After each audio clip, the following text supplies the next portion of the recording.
I stopped eating meat about 3 years ago when I realized that the behavior of killing animals for food is not really morally justifiable because we humans as omnivores, we can survive on a plant-based diet with meat not being an essential component in our diet. Many people have this misconception that if they stop eating meat, they will lose all of these chances to enjoy delicious food and they're giving up a whole eating experience. But I wanted to show people that vegan food can also be dynamic and flavorful and interesting.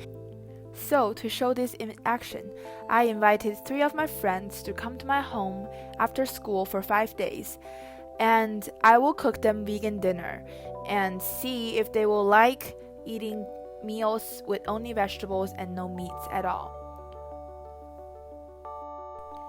All 3 of my friends are omnivores and they like eating meat, and eating meals completely free of meat can be a really new experience for them, and they are here to take the challenge, and I wanted to see that if I can change their stereotypes or just their opinions on a vegan diet.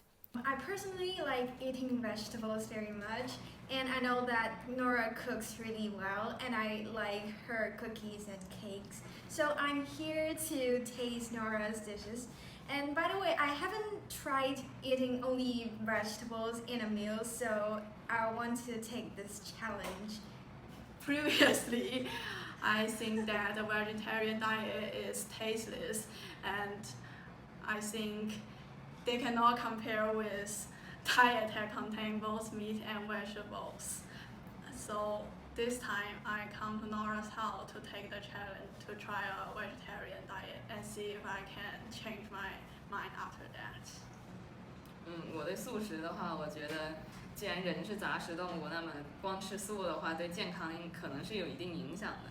但是呢，这次来 Nora 这里尝试吃素食，还是挺愿意参加的。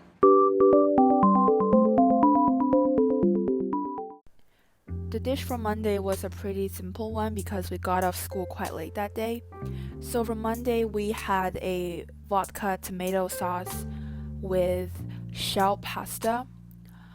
So to start off the dish, I am doing some of the chopping. So I chopped up my onions and garlic, and I also chopped a head of fennel because I think adding fennel to the dish adds a nice crunch and just more texture to the dish. So I'm just in a pan adding a little bit of olive oil, and after the oil is heated up a little, I will put my chopped up fennels into the pan.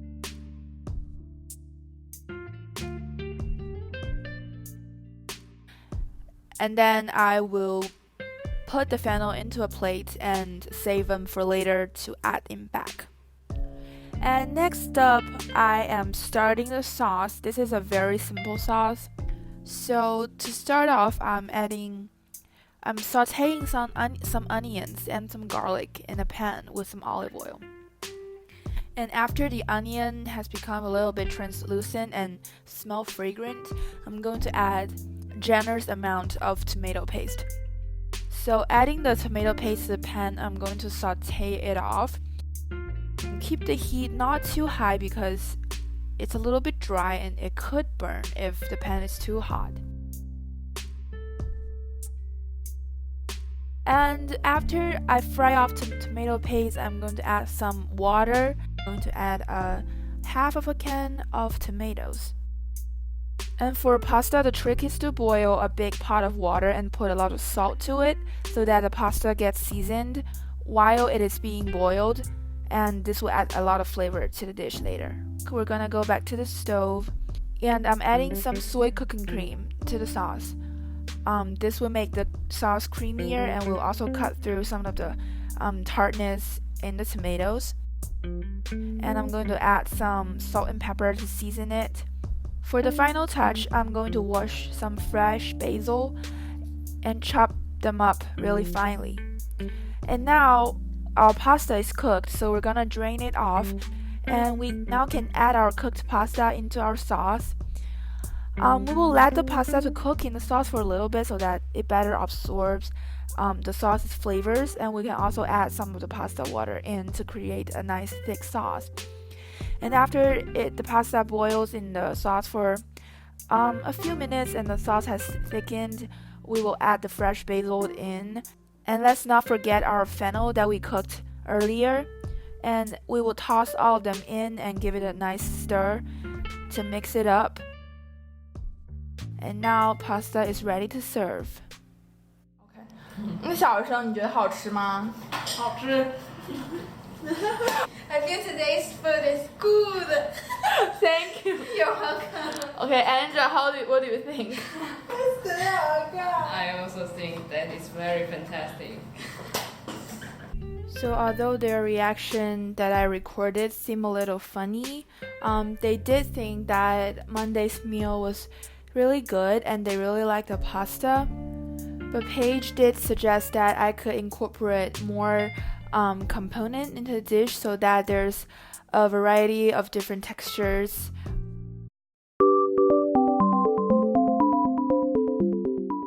I got out of school earlier on Tuesday, so I had time to do a dish that takes a little longer. So we are having curry for Tuesday, and here is a shot of the ingredients that is going to be used in the dish. To start off, we are going to prepare the spices. I'm going to prepare some ginger that I will later put into the food processor. So I'm going to give a fine chop to the lemongrass. So I will give a stir with the ginger and the lemongrass because they take a little bit longer to pulse.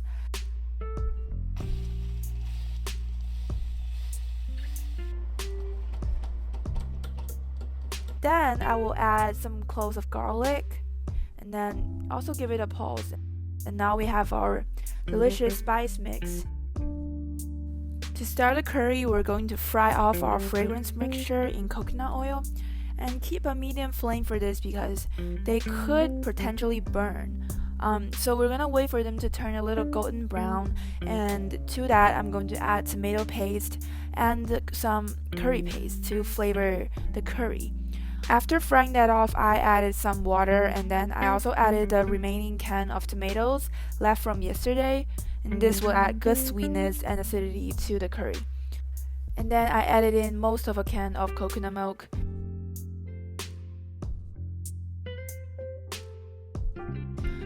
While waiting for the sauce to boil, I'm going to start cooking the coconut rice. Just make rice in the regular way but replace some of the water with coconut milk, and this adds a nice coconut flavor to the rice that I think goes really well with the curry.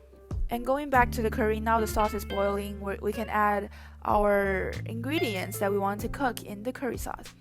So I chopped off some sweet potatoes into wedges, or like just irregular chunks that I think provides greater surface area to absorb the flavor in the sauce, and it also helps them cook quicker. And I also added cauliflower and carrots in the curry, but I didn't get the footage of I putting them in. So basically I just put all of the vegetables into the sauce and put a lid on the pot to let it cook through. And after all of the vegetables are cooked through and the sauce has thickened a little bit, the curry is ready to serve. I didn't get a footage of my friends eating curry that day because my camera died, but overall they were really happy with the meal. The sweet potato provides a good body to the curry, and the cauliflower give it a nice crunch. Together with the coconut rice, it made a very fulfilling meal, and they didn't miss meat at all.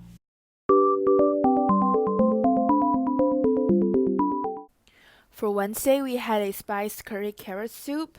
This is really quick to make and it only takes minimal effort. So I start by frying some garlic and a lot of chopped carrots in a pot with some coconut oil. And I also added some chopped shallots. And then I also grated in some ginger. So I let the carrot fry it off and let some caramelization happen. And I also added some curry powder. I let it saute for another minute or two, and then I added in an entire can of coconut milk. This adds really good creaminess to the soup. I also added in some water because I don't want the soup to be too thick when it's blended.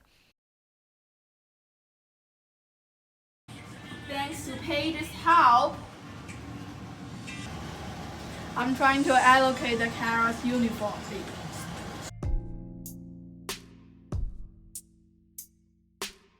So at this point, I put a lid on the pot and then let it simmer for about 20 minutes. And then I added some salt and pepper to season the soup, and then I just use a blender to blend the carrots and the liquid into a nice smooth consistency, and then the soup is ready to eat. I also made some garlic baguette so that my friends can dip the bread into the soup. There is a complete meal.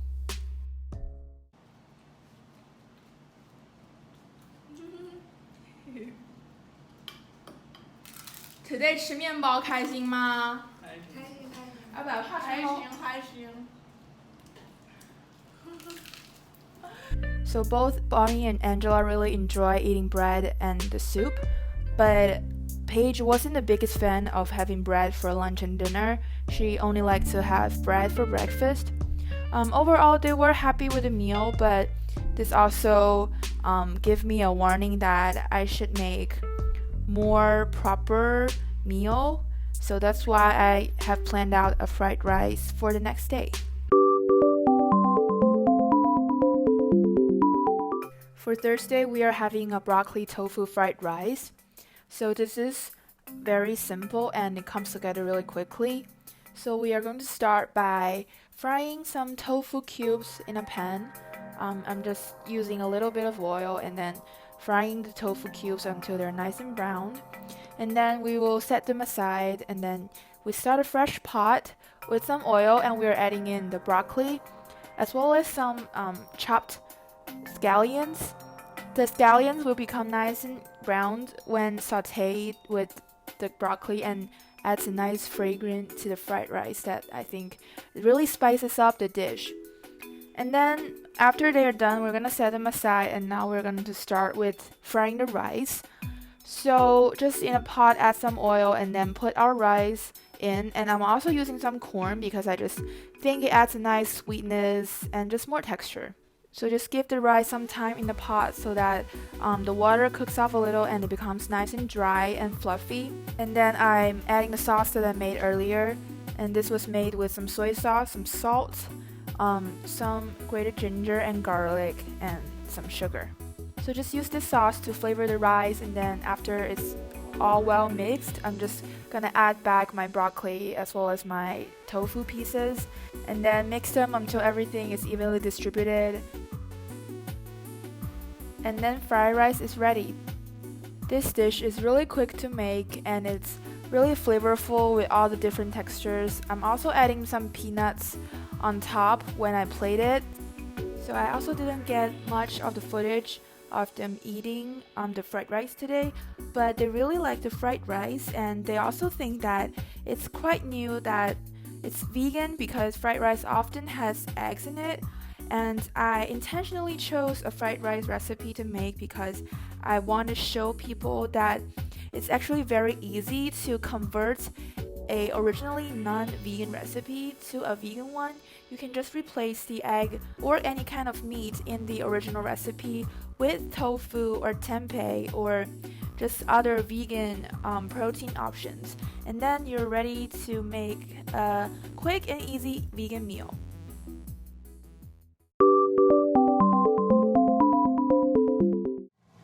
For Friday, we had a pesto with fusilli, zucchini, and peas. And we're going to first make our pesto in the food processor. So to the food processor, we are adding garlic cloves and some salt, and then I will start pulsing it until it's slightly chopped. And then I'm adding some blanched asparagus, and I'm only using the stems here because I'm saving the head for later to add in the pasta. And slightly pulsing the asparagus, and then I'm going to add my fresh bunch of basil leaves. So this adds a nice fresh and spicy flavor to our pesto. And after adding the basil leaf, I'm going to start pulsing it. I'm also going to stream in some olive oil, and the olive oil helps add creaminess and also help loosen up the pesto a little. And then we're pretty much done, and we can start on our veggies. So for today we are using some zucchini and some asparagus, the heads that we saved earlier, as well as some peas that I've already blanched in boiling water for just about 1 minute. And so we're going to cook the zucchini in a pan with some olive oil, and then cook it until it's slightly brown and also season with salt and pepper. And remember to also start cooking the pasta at this point. And after the pasta is cooked, we are ready to assemble the dish. So to a pot, we're going to add our peas and our pasta and also our pesto. So give it a nice mix until everything is well coated, and then also add in our cooked zucchini and asparagus and give it another toss. And that's pretty much it. The pasta today is ready to serve. 快5天有点短了，这回又。 Yes, but 周末你们又不 eat。我觉得小学生想要多蹭蹭饭。Yeah. 估计10天 sounds bad. So apparently Paige wanted the challenge to be longer so that she can have more food that I cooked. And at this point, the fact that the food was vegan was already forgotten, and they were just happy to eat good food. It wasn't at all a struggle for them to eat vegan meals for 5 days, and they wanted to eat more. So this proves that this experiment was a success, and people are going to be willing to try a vegan diet as long as the food is good enough and they're not missing anything from their original meat included diet. So I also did an interview with all of them to see what they think after the challenge, and let's see their responses. I used to know that Nora baked cookies and cakes very well, but I didn't know that she cooks meals so well. And on Wednesday, right, she cooked us the bread and soup, and it was surprising that it's so delicious. I get to know it because of the monks in China, and as we all know that monks only eat vegetables and live on vegetables in their lives. Hi everyone, I'm Nora's friend, Paige. So I came to know about vegetarianism from my friend Nora. She has become a vegetarian since 3 years ago. And I used to think that vegetarian is not very sustainable if we want to maintain a healthy life. But after hearing my friend Nora's own story and her experience, and seeing that she's quite happy with her own diet, I began to accept vegetarian and more willing to learn more about it. Yeah, I think so, because you see the monks can live so well without getting much disease, only eating vegetables. So I think that eating vegetables can support our lives. Yeah.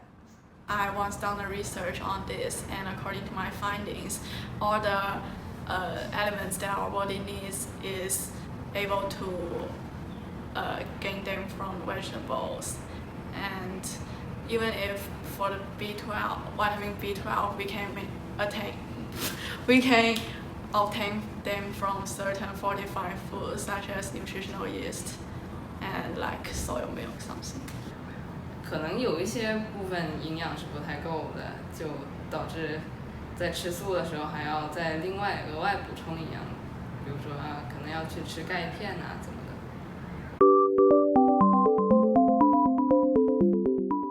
Most of the time, people will think that is the people only having vegetables are trying to lose weight or something.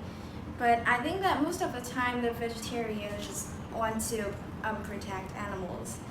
Well, I think actually in our society, the vegetarianism is not very well accepted.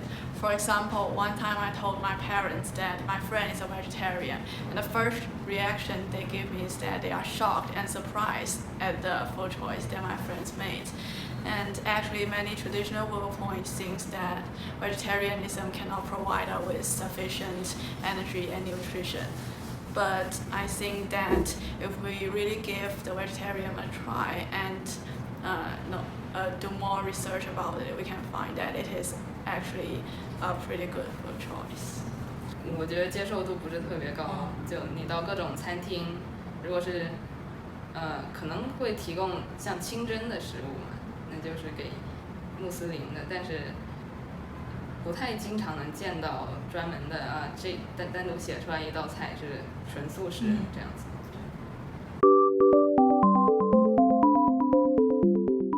首先能够知道素食，就光用素的食品也可以做出来非常丰富多彩，而且营养也比较充足的食物，而且呢，在不吃肉的情况下也是可以很满足的。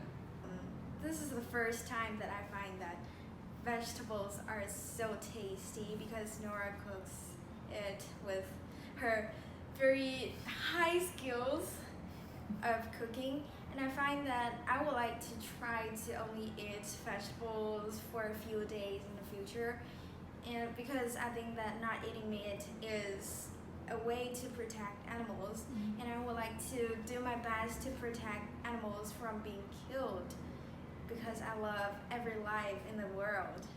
So previously, the vegetarianism is just a concept in my mind, but after this experience of a vegetarian week, I came to know what vegetarians tend to eat and what food they can make.